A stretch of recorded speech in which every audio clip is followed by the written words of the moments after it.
This is your one and only FireSpark81 with your daily dose of video goodness, and welcome back to another informational Valheim video. Today we're going to take a deep dive into the new unarmed weapons, the Flesh Rippers. Let's get to it. So for those of you who are unaware, the Flesh Rippers are a new weapon that is coming with the Caves update.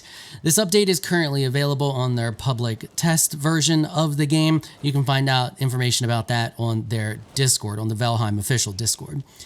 So that's what we're on right now. So anything you see here could be subject to change because all of this is public test beta information. And this is what the Flesh Rippers look like. They are basically a set of Wolverine claws that blend really well with the new Fenris armor. They are considered an unarmed weapon, even though they are a weapon and you are armed, they are still considered unarmed, and they raise the unarmed skill when you are using them.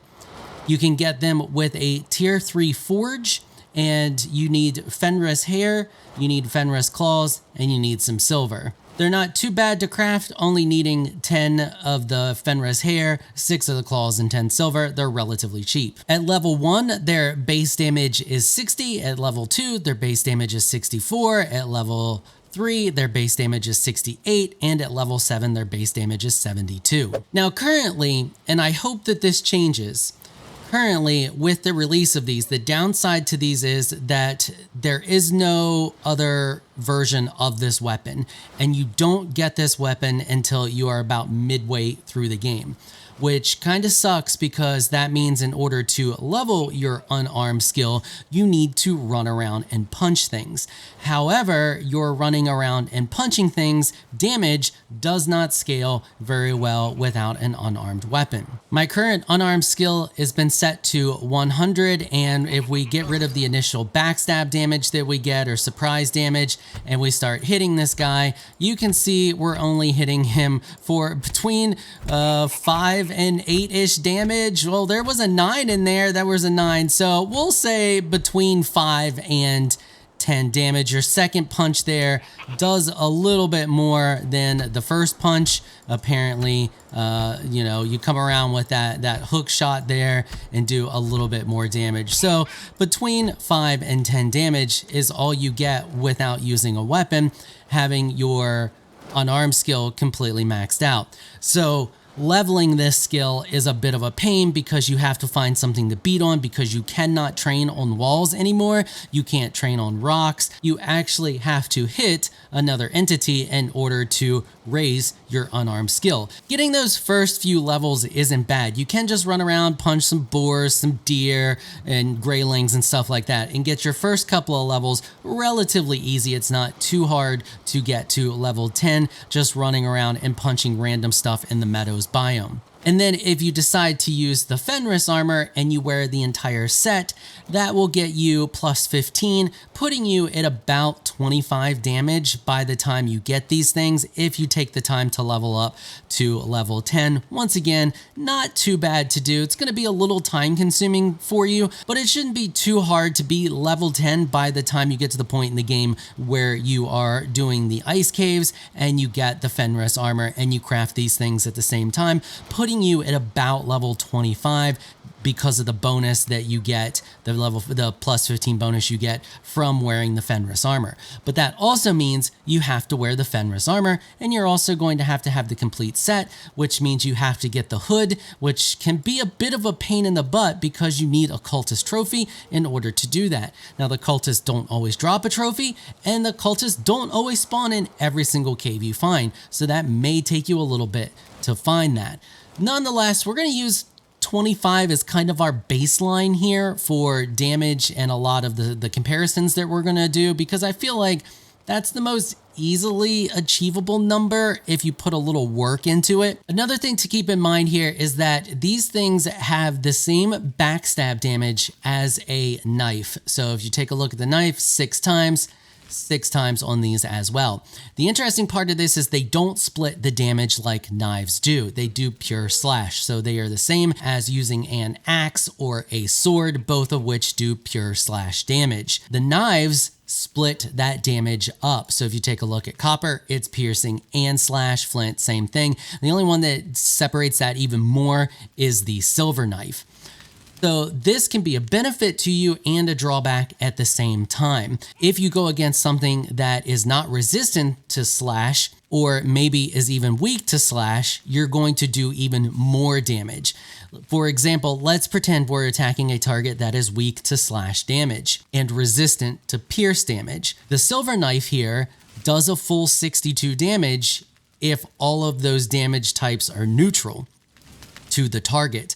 If they are not, and that thing you are attacking is resistant to pierce, you are not going to get that full damage amount through. Just like with the other weapons, you're going to want to mix and match. You won't just use these and be like, oh, I'm a full claws build or full flesh rippers build. You're going to want to mix it up, maybe have some blunt in there, level clubs as well, or something like that. But they do have really high backstab damage that you're going to want to probably take advantage of, because if you attack something that is neutral or weak to slash damage, you are going to hit it like an absolute truck. The downside to that is if you are backstabbing everything and relying on that one shot, you're going to level the skill, your unarmed skill, a lot slower, because leveling your skill is not based on damage, it's based on beating on things. So you're going to want to hit things a lot in order to level your skill. So let's take a look at stamina use per level, and then I'll show you. I'm not going to get into it here, but I know I got a lot of stat nerds like myself out there that want to know these things. So I'll show some more further breakdowns of some charts that I made on the screen. But for base level, it's level 0, it's 10 stamina. At level 15, you're using 9 stamina per swing. Level 25, still 9 stamina per. I put 15 in there because if you haven't leveled your unarmed skill at all and you just slap this Fenris armor on and slap these claws on and you go, that's how much stamina you're going to be using, because it's going to put you at level 15. At level 25 is going to be 9. At level 50 is going to be 8. At level 75, 7 stamina per use, and at level 100, 6 stamina per swing.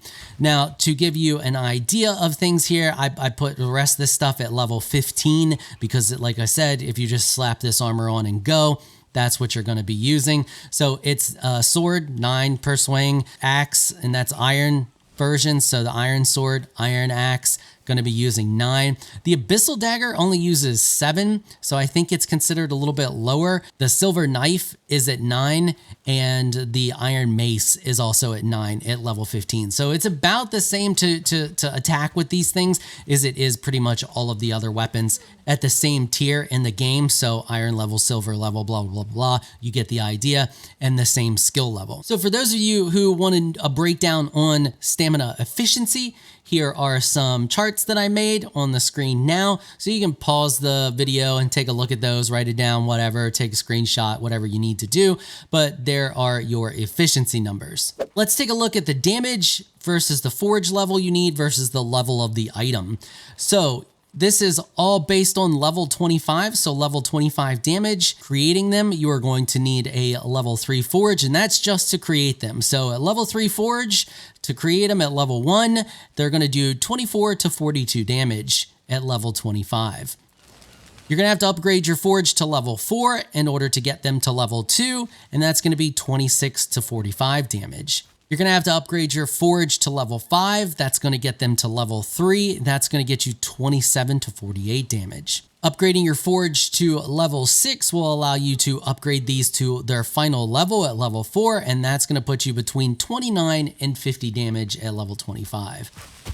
Now, for comparison, I'm just using a mace because I know that's a good go-to weapon. That you need to level up clubs in this game because there's so many things that are weak to clubs, so it's a good comparison weapon. So to create an iron mace, you only need a level 2 forge, and that's going to get you 22 to 39 damage compared to 24 to 42 at a level 3 forge at the base level at level 1 flesh rippers. A level 3 forge will allow you to upgrade your mace to level 2, and that's going to get you 24 to 43 damage. Level 4 forge, level 3 mace, 27 to 47 damage, and a level 5 forge. So you get one level lower in forges, allows you to max out your mace to get 29 to 51 damage. So you get one additional damage over there on the mace for a lower level forge, and that's maxed out. So you can max out your mace and it's pretty much the same. It's one level difference, and that's only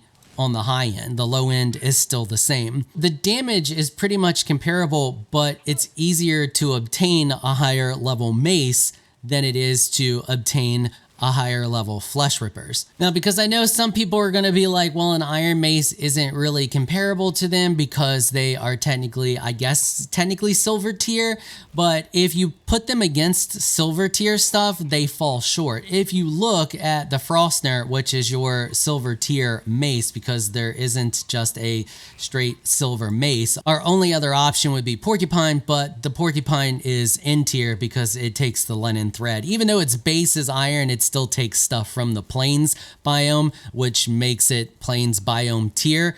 Frostner only takes silver. It also takes frozen gland, and this would be more on lines with your mountain tier mace. It does a lot more damage than these things do at just base. Just its base level by far is greater. However, it's on the same upgrade tier path as the flesh rippers. So to get this to level 2, you need a level 4. We upgrade, you're gonna need a level 5, then you're gonna need a level 6 to get to its final tier. Same thing with the flesh rippers.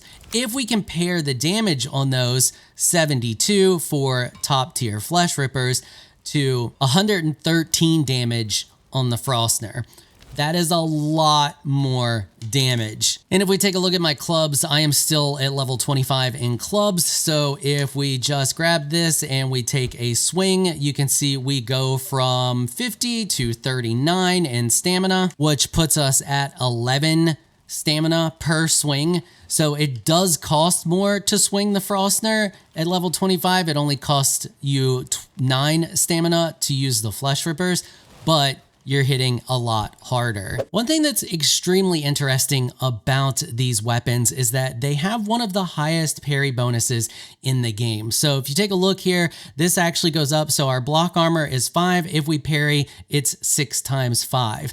If we go up here to the next level, its block armor is 6 with a parry bonus of 6 times. And that's 7 block armor at level 3. And then at level 4, they have a block armor of 8. So that means if you manage to pull off a parry, that gives you a total of 48 blocking armor.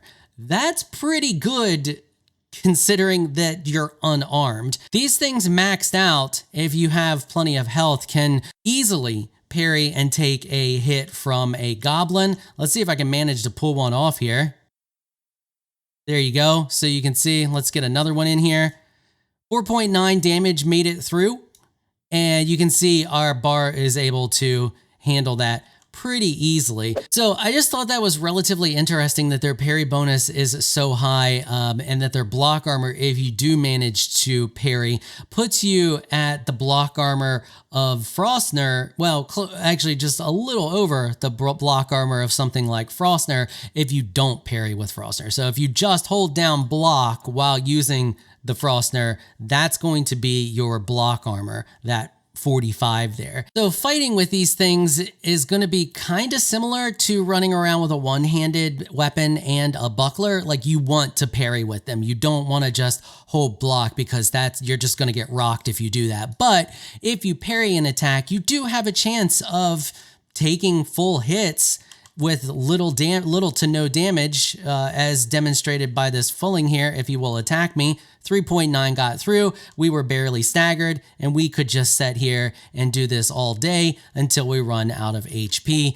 But remember, that's with maxed out flesh rippers, and our blocking skill is relatively low. So I really feel like the flesh rippers are going to be for the people who enjoy playing with daggers and just want to mix it up. Although if you're going to be playing the game right now when you like that up close personal combat and you like the backstab ability, your best bet may just be to level and play with daggers for it now, because you can start leveling daggers early on in the game and they will progress with you. You will have a dagger option as you progress through the game, as where with the unarmed weapons, these are your only option and you don't have any upgrade past them, and you don't have anything to start out early on in the game to level that unarmed skill. I kind of find it funny, like they just stuck these in here like they did and then did not add any others to the progression line. Like, I get that it's an early access game, but if you want to introduce a new weapon into a game that has a clear line of progression and a clear line of progression on all of its other weapons, then you should introduce that new weapon with its full progression. Because right now it's a situation where I just don't really see using them. Like, it's fun, it's cool, it's like, oh, I'm gonna pop them out. Oh, look at me, I'm like Wolverine now. Yay, it's cool and gimmicky and all, but when it comes down to it, leveling your skill to a point where using these is worth it when you first get them because you're going to be doing a lot of damage is going to be a pain in the butt. I mean, you're just going to have to run around and punch a bunch of things for a period of time and try to get your skill to level 10 in Unarmed just so that you can use the Fenris armor to put it at level 25 so that it's somewhat usable. As where if you're using a mace and you haven't died a whole bunch, that's another thing. If you die, you're going to lose that unarmed skill and have to level it back up. Whereas if you're using something like a mace and a sword and you're using those throughout your playthrough, you're going to naturally level and it's going to follow you along. Your skill progression is going to follow along with your gameplay and put your damage where it needs to be for the biome that you're in. Now, once again, keep in mind, early access game, so I hope that later on we see additional unarmed weapons, and it's just, they really need to change that because it's not unarmed, you're armed. So it needs to be changed to like fist weapons and fist weapon skill or brawler skill or something like that. Unarmed just does not make any sense because you're very armed. You're very armed there.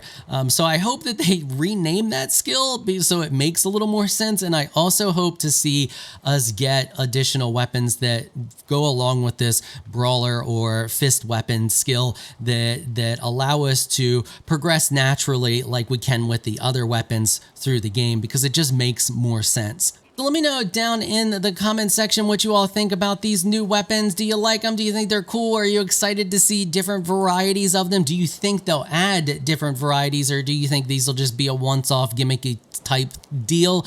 Let me know what you all think down in the comment section. Eager to hear your all's thoughts on this deep dive. And if you like the video, consider hitting the subscribe button and the notification bell so you can be notified when I upload other videos.